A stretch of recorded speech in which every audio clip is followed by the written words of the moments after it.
Bundaku, hari ini kita mau jawab pertanyaan yang ada di Instagram Rumah Praktek tentang kontrasepsi atau KB. Nah, ini dari Ibu Putri yang bertanya, apa bedanya suntik KB yang 1 bulan dan yang 3 bulan? Dan lebih baik yang mana? Oke, bedanya yang pasti yang 1 bulan dan yang 3 bulan bedanya suntiknya 1 sebulan sekali, yang 1 3 bulan sekali. Oh enggak, bukan cuma itu ya.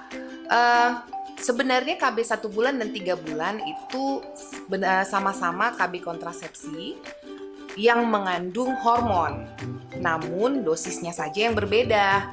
Jadi kalau KB yang 3 bulan dosisnya lebih besar daripada yang 1 bulan. Nah, sehingga jenis KB ini bisa mempengaruhi berat badan ibu, kemudian siklus haid, dan juga pigmentasi pada kulit. Dan tentunya ibu-ibu takut kan kalau wajahnya ada flek-flek.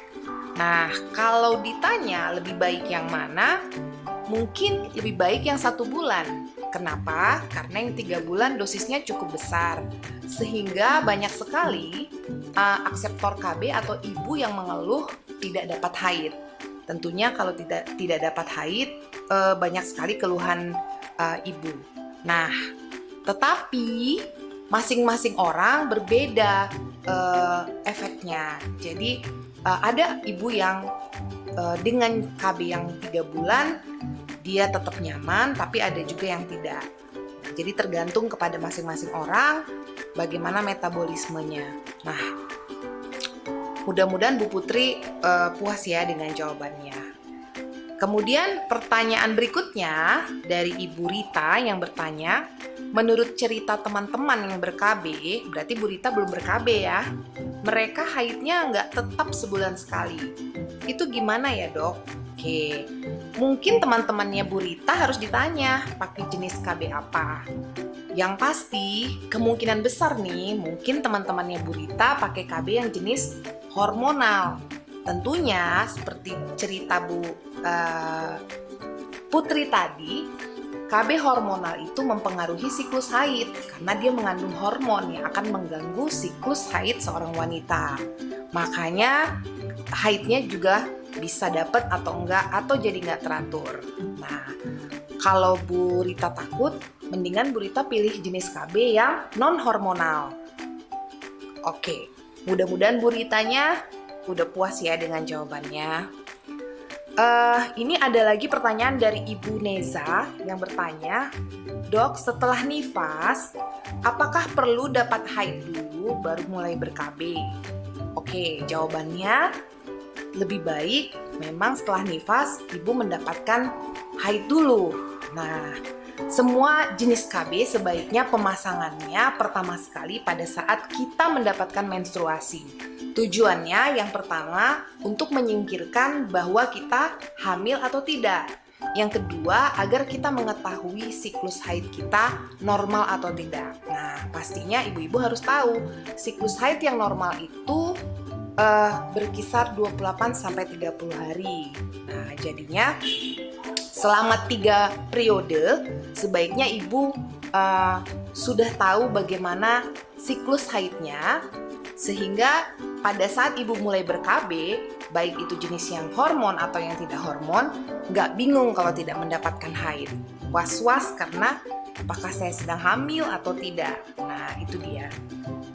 Namun ada juga nih Bu Neza, salah satu metode KB namanya KB pasca salin, di mana kita melakukan pemasangan IUD atau spiral pada saat selesai melahirkan atau selesai dikuret atau selesai operasi. Jadi langsung dipasang spiral atau IUD pasca salin. Namun harus tahu kalau spiral atau IUD adalah salah satu jenis KB yang non-hormon, sehingga dia tidak mempengaruhi siklus haid. Nah, pertanyaan berikutnya dari Ibu Faradila, KB yang paling cocok untuk ibu menyusui apa ya dok? Nah, yang pasti KB yang tidak mengandung hormon, seperti spiral, kondom, atau yang paling sederhana KB kalender. Tapi kalau ibu mau memilih KB hormon, itu suntik atau implan cukup aman buat ibu menyusui, kecuali pil KB.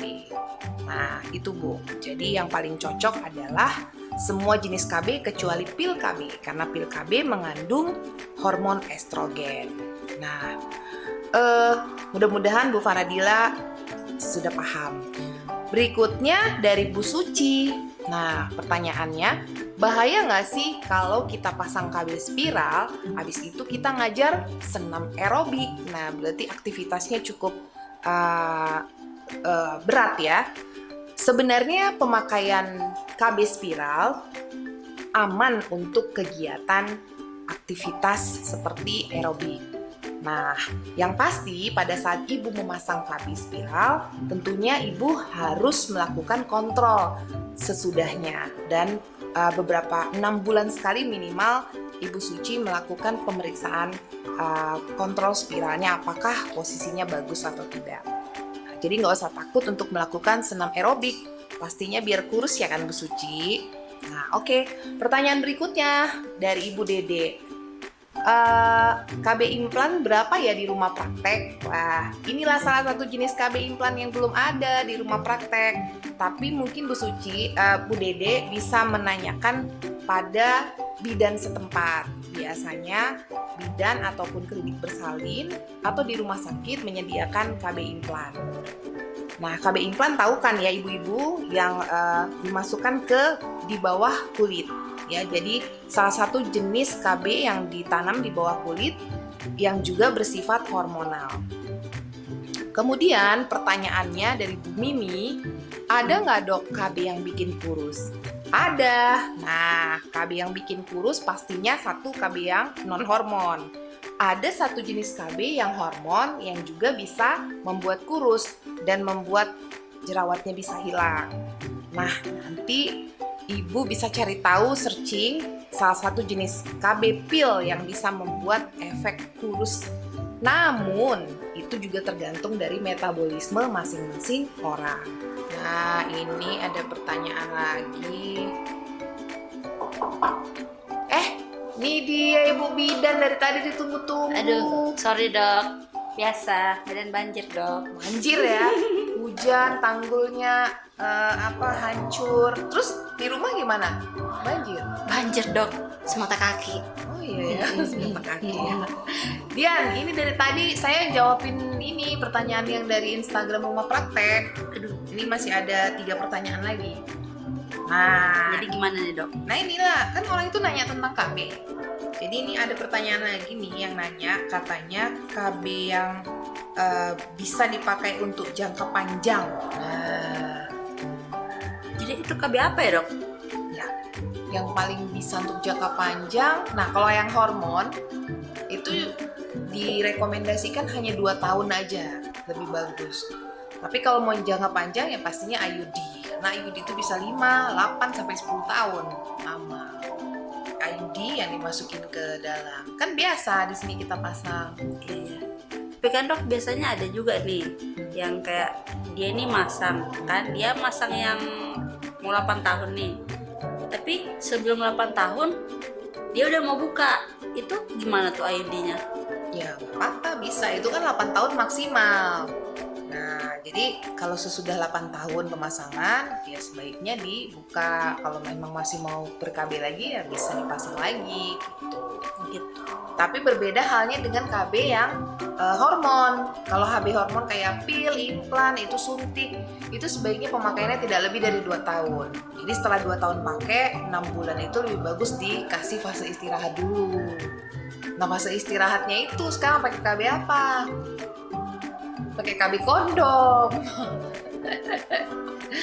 Kondom ya dok? Iyalah, kan kalau kondom dia tidak memakai hormonal. Tapi kadang-kadang ada beberapa pasien yang tidak nyaman ya dengan KB kondom. Karena KB kondom itu kan ada pelumasnya dan itu bisa membuat efek alergi. Jadi sebenarnya Dian, tidak ada satu jenis KB pun yang betul-betul bisa menjamin tidak hamil. Itu penting ya, itu satu.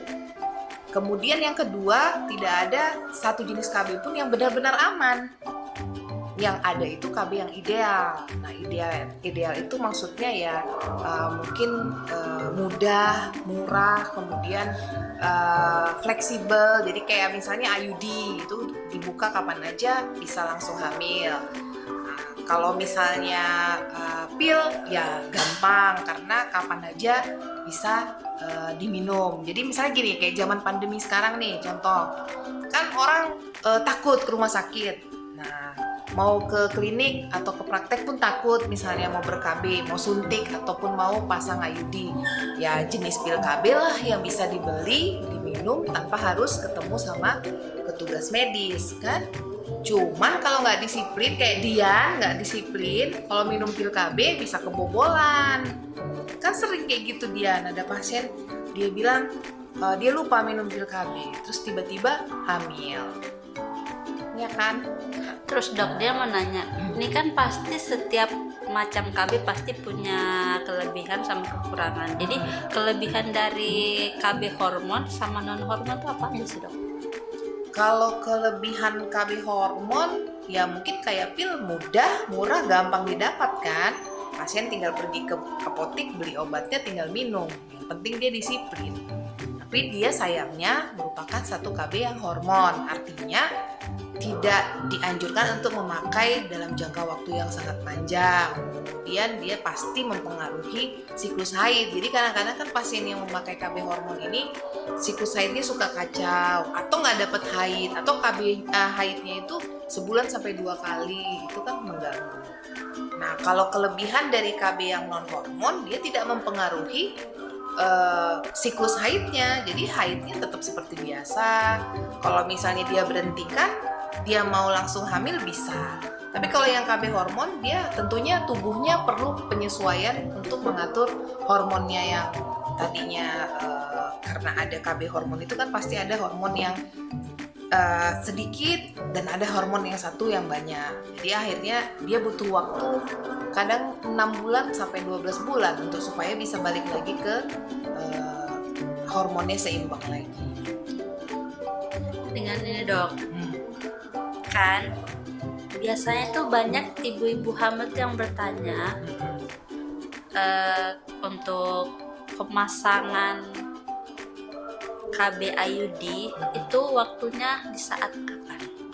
Oh ya, itu tadi ada juga yang bertanya, bukan bertanya sih, pertanyaannya hampir sama. Nah, jadi semua jenis KB itu sebaiknya dipasang pada saat kita sedang haid.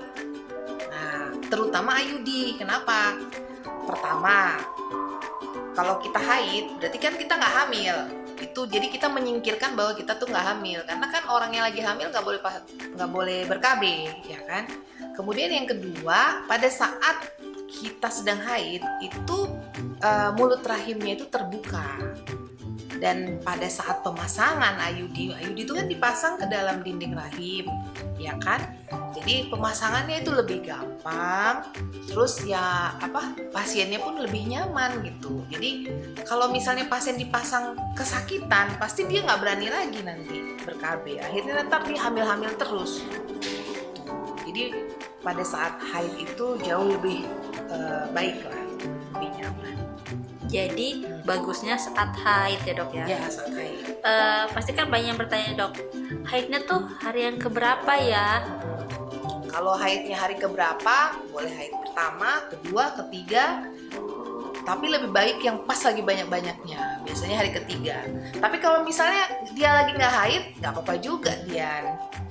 Yang pasti kita harus buktikan dulu kalau dia tidak hamil. USG ya dok? Ya.